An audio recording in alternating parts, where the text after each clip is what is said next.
そうだ、海に行こう。今日はここで晩ご飯をたしなもう。焚き火台セット。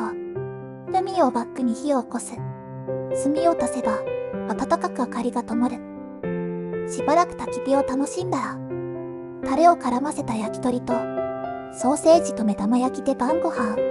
あとは、置き火を眺めながら、波の音を聞いて過ごす。ゆったり流れる癒しの時間。今日もいい一日でした。